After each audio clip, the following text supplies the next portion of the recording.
Hey guys, welcome back to the channel. It's Trey, and I'm gonna tell you about my Dragon Con celeb geek out moments.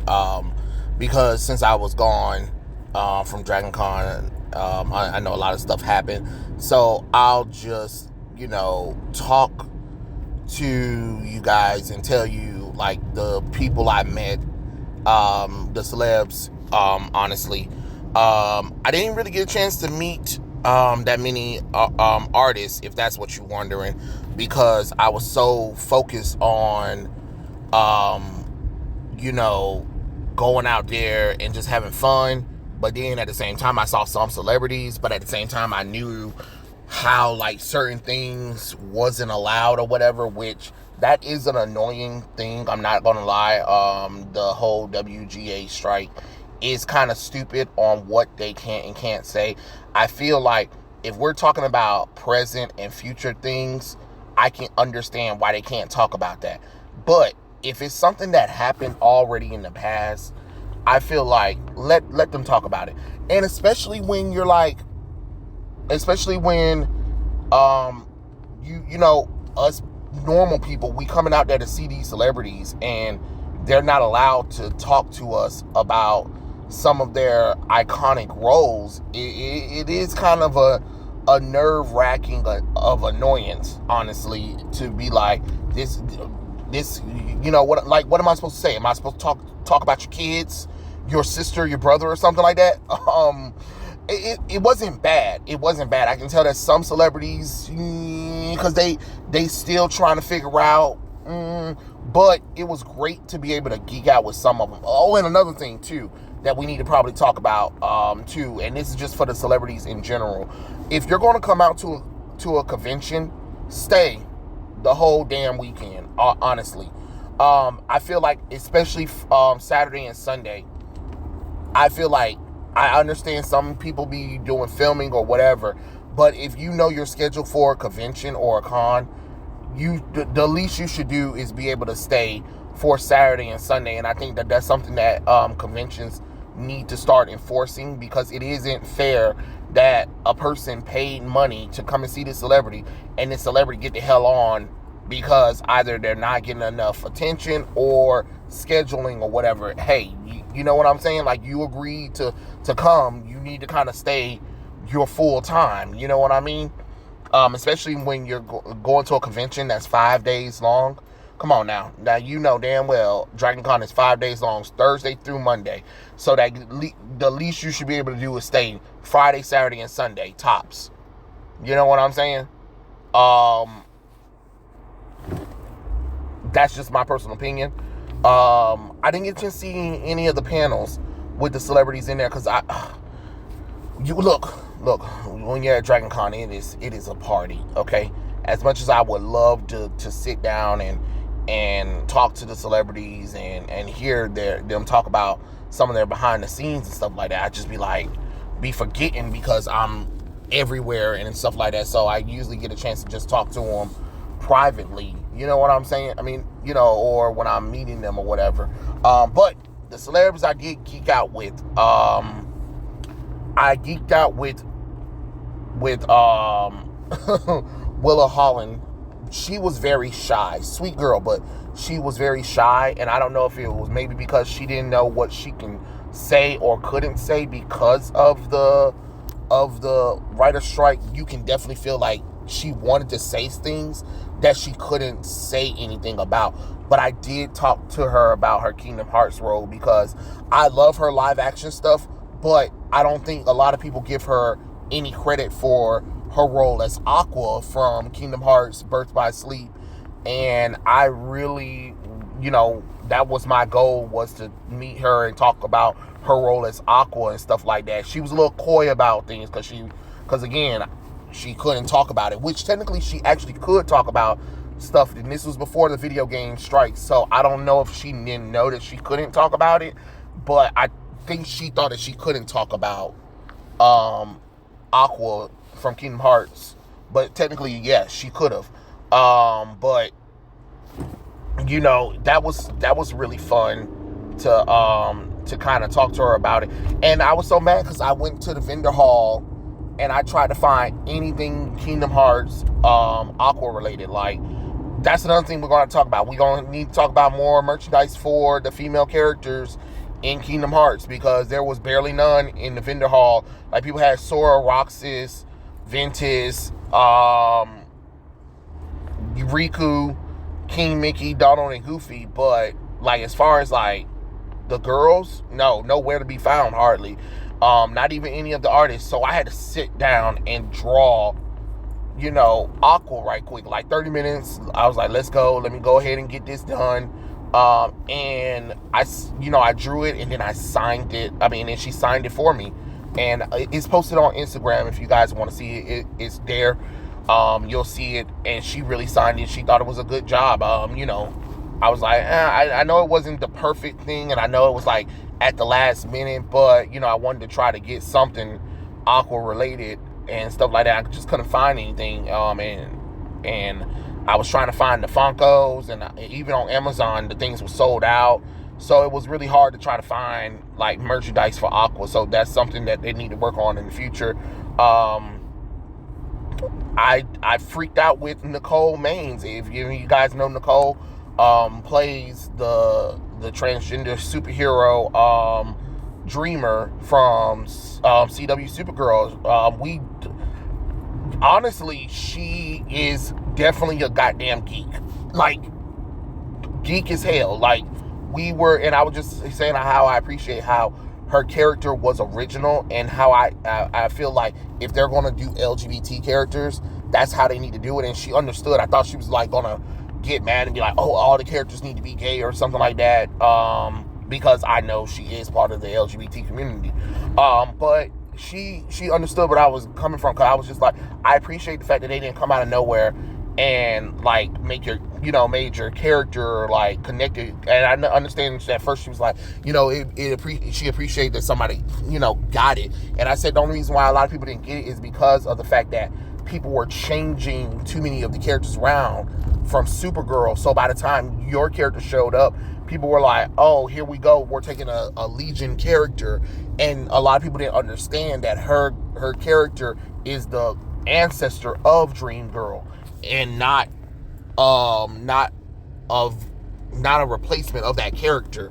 But that was another fun little thing we kind of talked about, and we geeked out about the stuff. She was talking about how much she loved Tom King, and how much he was really cool, and how much she loved John Kent. And I was just like, honestly, I didn't really care for the story. I said I cared about your character, but when I read the book, I didn't really care about John Kent, honestly.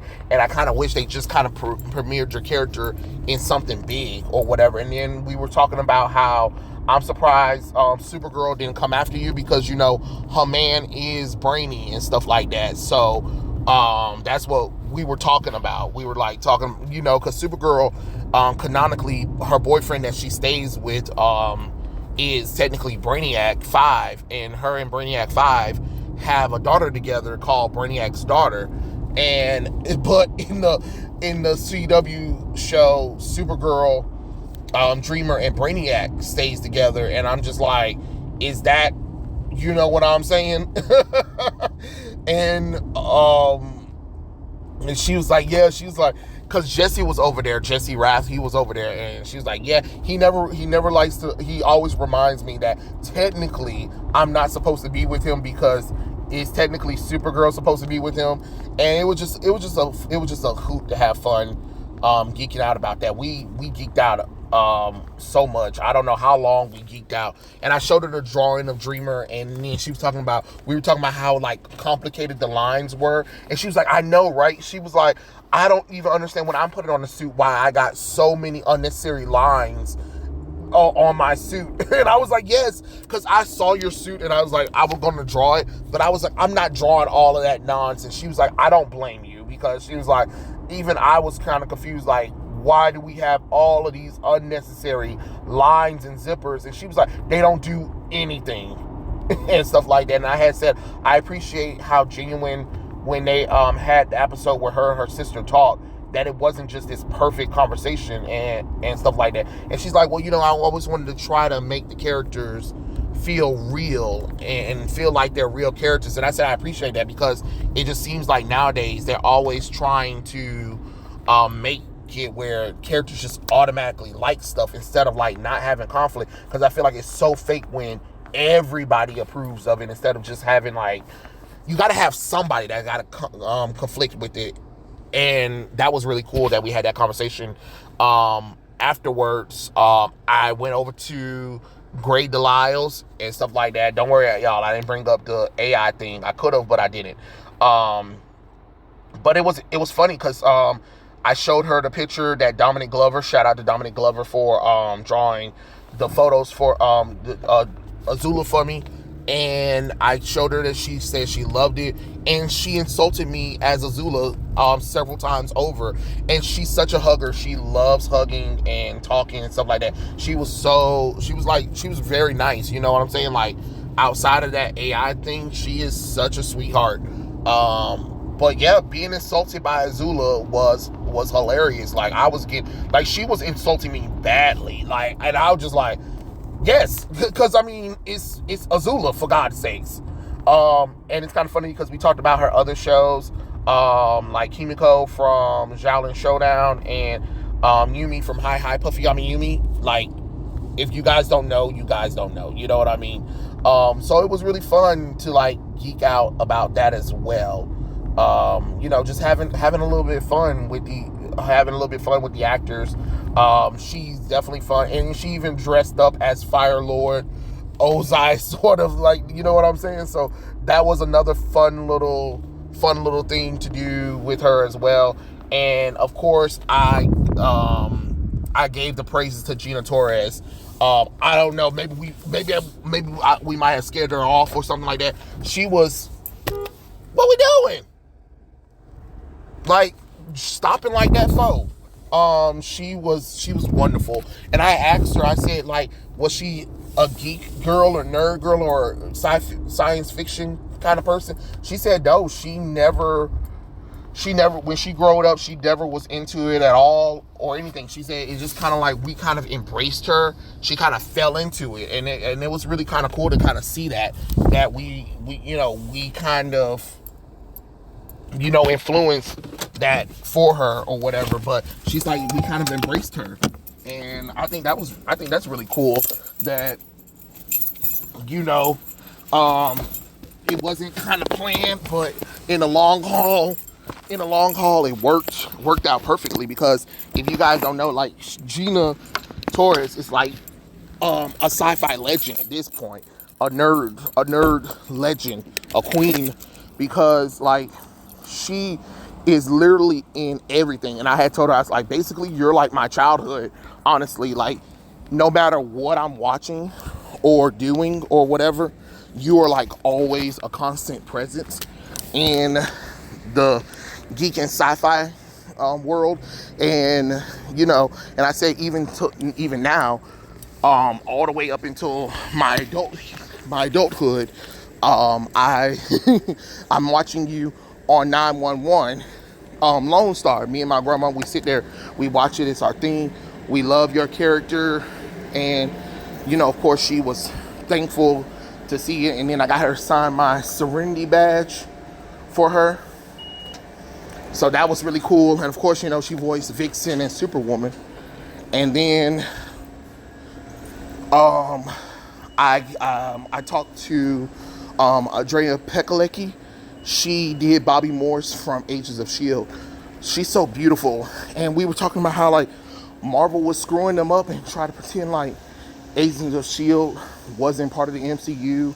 And we were hoping, like, her character would show up in the MCU. And she was like, we've been trying to talk to Marvel about that kind of stuff all the time. And it's kind of funny that Marvel completely ignores Agents of S.H.I.E.L.D. when a lot of the characters would have made sense. We thought they were going to show up in Secret Invasion and everything, and that was really fun too. And then we also talked about the Wonder Woman thing, and she was like, yeah, that was something. Because if you guys don't know, she was supposed to show up for Wonder Woman, but she, it was filmed, and then after that, it kind of just didn't really happen, of course. But it is what it is with that, right? Oh, I hope you guys don't hear the train. So it was just kind of cool to kind of see like how that was. And then the last person I geeked out with was Matt Ryan. We geeked out so much that he had a line built up, and me and Dick Knight, it's another guy that we were talking to, and we were just talking, and he was talking about how it was kind of wrong that they just kind of ended his show like that. You know, the Constantine and the Legends of Tomorrow.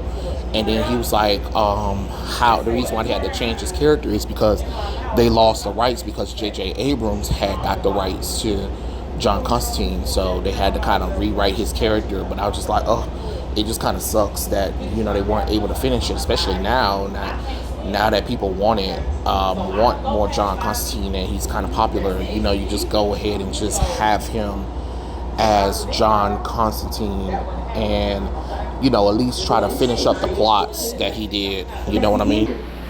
Like, we talked so much about the whole John Constantine and how, like, you know, how DC had our show, they're both his shows had lost the rights to it, and then he's like, that explains why Sandman, they changed his character, because his character was supposed to be in there, but because of the whole rights with J.J. Abrams, they weren't able to secure the rights for it.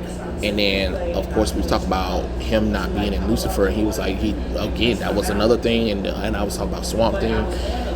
And he was just like, you know, Warner Brothers, they just been everywhere. And now they're trying to get it together. He's hoping that they can get it together. And now that they put James Gunn in there, which you already know, I already doubt that. But the fact that, you know, you have this character, John Constantine, playing by an actor who really wants to play it, and there were like so many story plots that I said, like, you need to do more with John Constantine. He said that he will always talk to the writers in them when they introduced him on Legends, that if you're going to put John Constantine in the story, you can't sit up there and have him as the background character. You have to actually do more with him and stuff like that, because there was a lot of plots that they had in Legends of Tomorrow featuring John Constantine, but they would have it kind of in the background instead of like a main focus. And if they did have it a focus, it just kind of abruptly ended it, and that was really crazy, honestly. So hopefully we'll get like a John Constantine sequel show with him in there, and then you can just have him like finish up some of the plots from, you know, City of Demons and Legend of Tomorrow, just to kind of, you know, give a good wrap up. And especially when you got HBO Max right about now, or Max, or whatever the hell they calling it right now. You know, just go ahead and film that, because it really isn't that hard to do John Constantine stuff. You got magic or whatever, and you just really work with this, sci-fi stuff. But yeah, it would really be nice. And then maybe you can have guest stars like like the the Sandman, Swamp Thing, Blue Devil, you know, those kind of characters, because he is a breakout character from the Sandman universe. So it just kind of made logical sense. But overall, I had fun. I didn't get a chance to meet every celebrity that was out there, but, you know, I got to meet the ones that I wanted to talk to. So that's all that mattered at the end of the day. You know what I'm saying? But other than that, you know, it was really fun. I had fun, you know, geeking out with some of the celebrities. Like I said before, I think the writer's strike prevents them from talking about stuff. And I'm glad that some of them, you know, some of the actors were able to still kind of like have a little fun or whatever. But it is kind of crazy. I think the strike shouldn't affect them talking to us about shows and movies. That's just my personal opinion on the situation, but it is what it is. But yeah, those were the few people I talked to, and that was the thoughts I had going on at Dragon Con. So you tell me what you guys think in the comments below, and I'll catch you guys later. Peace out.